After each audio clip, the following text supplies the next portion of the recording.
Africa did not lose its way by chance. It happened slowly, deliberately, and silently. Not through chains alone, but through the mind. This is the story of how African identity was dismantled, rewritten, and replaced. To understand Africa today, we must return to the moment our memory was taken from us. Before Africa was disrupted, it was defined. Long before foreign ships appeared on the horizon, long before borders were drawn with rulers on paper, Africa was home to organized societies built on structure, responsibility, and memory. Across the continent, people lived within systems that had existed for generations. Leadership was not inherited blindly, it was earned through wisdom, experience, and service to the community. Knowledge did not belong to one person. It belonged to everyone. Elders taught the young through stories, observation, and apprenticeship. History was spoken, remembered, and preserved, not written to impress outsiders, but to guide the future. Trade routes crossed deserts, rivers, and forests. Goods moved from region to region, gold, salt, textiles, tools, connecting communities hundreds of miles apart. Cities existed with planned streets, marketplaces, and centers of learning.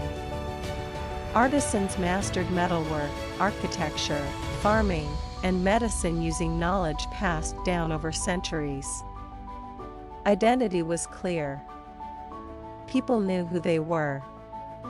They knew where they came from. And they understood their role within the larger society. Africa was not perfect. But it was self-governed. And most importantly, Africa was self-defined. Disruption did not begin with violence.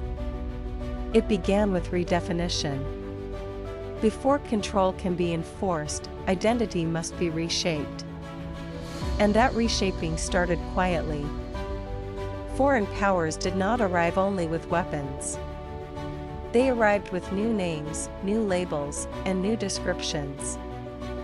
Lands that had known their own identities for centuries were suddenly renamed. Borders were drawn without consent, dividing communities that had lived as one, and forcing strangers into the same space. Entire nations were reduced to categories.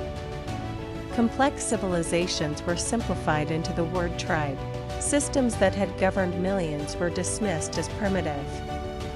Knowledge that had sustained societies was ignored or erased. Control does not require chains at first. It requires authority over meaning. When outsiders define what is advanced and what is backward, they also decide whose history matters and whose does not. African leadership structures were replaced or undermined. Traditional authority was weakened. Community decision-making was labeled inefficient. Slowly, the message became clear: what existed before was wrong. What comes from outside is superior. This was not forced overnight. It was repeated, normalized, and accepted over time.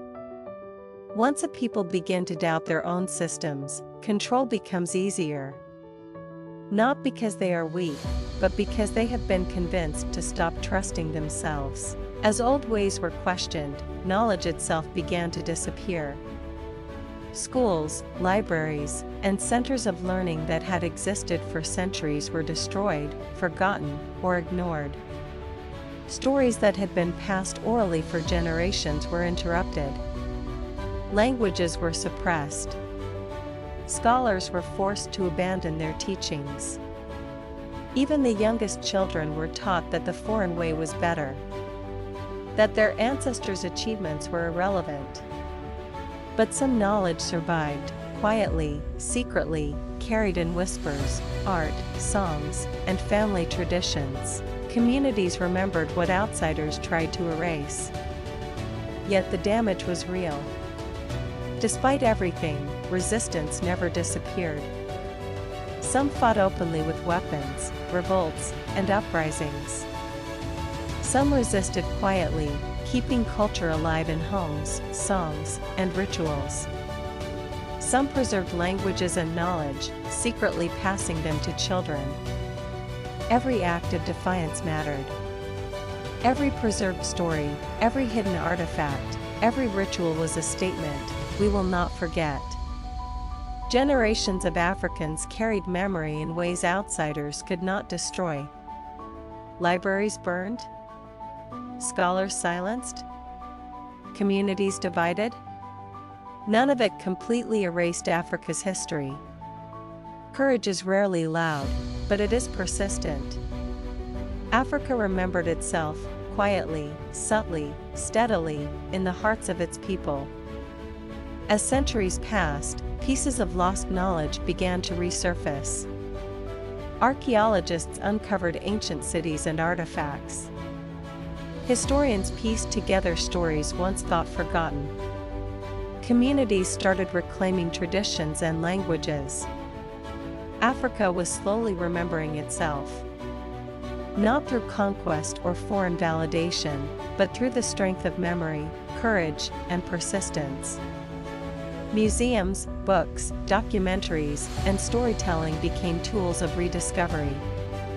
Each discovery, each recovered artifact, was a step toward reclaiming identity.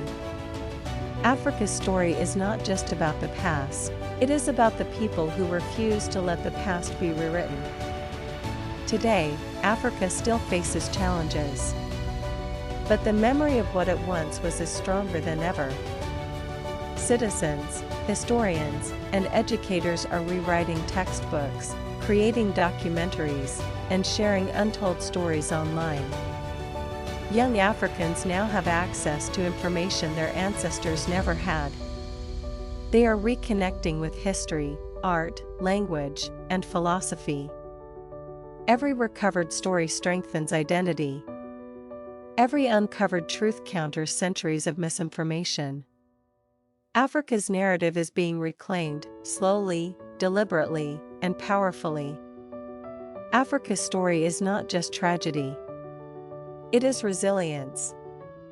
It is proof that memory, knowledge, and courage cannot be erased. Every artifact, every story, every tradition survived because people refused to forget. Today, the continent rises, stronger, wiser, and more aware of its past than ever. And now, as the world listens, Africa speaks again. Its story is powerful. Its history is deep. Its voice is unstoppable. History only has power when it is remembered. If this story taught you something, don't let it end here. Like the video, share it with someone who needs to hear it, and subscribe, because there are many more truths still buried.